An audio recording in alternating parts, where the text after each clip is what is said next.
Hello, good morning. आणि वाजले सकाळचे 10 आणि आता जाणार आहे मी किचनमध्ये लंचची सुरुवात करायला. लंचमध्ये आज खास मेनू आहे श्रीखंड पुरीचा. सर्वात आधी आपण श्रीखंड बनवायला घेऊया. श्रीखंडासाठी मी इथे एक व्हाईट नॅपकिन घेतला आहे. त्याच्यामध्ये मी पूर्ण 1 किलो दही ॲड करणार आहे. 1 किलो दही ॲड केल्यानंतर आपल्याला या नॅपकिनला, या फडक्याला आपल्याला छानपैकी बांधून अडकून ठेवायचं आहे, असं की त्याच्यातलं पूर्ण जे दह्याचं पाणी असेल ते नितळेल आणि हंकड आपला रेडी होईल. रात्रभर हे असं आपल्याला अडकून ठेवायचं आहे आणि सकाळी उठल्यावरती जेव्हा मी ओपन करून दाखवते अशा प्रकारे तुमचा चक्का रेडी झाला पाहिजे. नंतर मी अशा प्रकारे हा चक्का आपल्याला दुसऱ्या बाउलमध्ये ट्रान्सफर करायचा आहे. फोक किंवा असं नाईफनी तुम्हाला सगळं मिक्स करायचं आहे. आणि नंतर त्याच्यामध्ये मी केसर टाकून दूध रेडी केलं होतं, केसर दूध, ते मी थोडं दह्यामध्ये ॲड करत फेटून घ्यायचं आहे आपल्याला. म्हणजे ते कलर आहे जो मिक्स होत राहणार आपल्या सगळ्या दह्यामध्ये.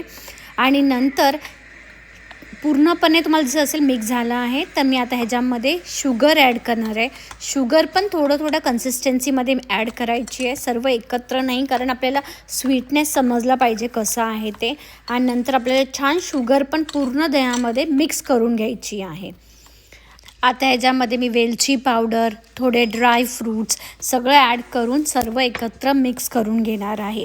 ड्राय फ्रूट्समध्ये काजू, बदाम, पिस्ता सर्व टाकू शकता तुम्ही, तर थोडी चांगली टेस्ट येते. मी फक्त याच्यामध्ये काजू आणि बदाम टाकले आहेत चॉप करून. आणि नंतर मी वरती गार्निशिंग करायला फक्त पिस्ता वापरणार आहे. थोडं ग्रीन कलर वेगळा टेक्स्चर देतो श्रीखंडाला.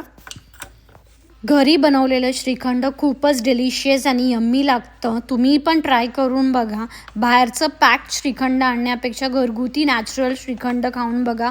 खूप क्वालिटी दोन्ही पण छान असतात. काही मिक्स्ड कलर नाही, फ्लेवर्ड नाही, काही नाही. स्वतः घरी बनवलेलं श्रीखंड खूपच हेल्दी पण असतं. आणि तुम्ही पण ट्राय करा आणि आवडलं तर मला सांगा. आणि आता मी पुऱ्या करायला घेते. इथे छोट्या पुऱ्या लाटून घेतलेल्या आहेत. आणि श्रीखंड आणि पुरीचा तर खूपच वेगळाच कॉम्बिनेशन असतो. मग नंतर मी या पुऱ्या तळायला घेतल्या आणि नंतर आम्ही पण लंचमध्ये छान श्रीखंड पुरी खाल्ली. खूपच डिलिशियस आणि यम्मी लागत होती. तुम्ही पण ट्राय करा आणि तुम्हाला आवडलं तर माझ्या चॅनलला लाईक, शेअर आणि सबस्क्राईब करा.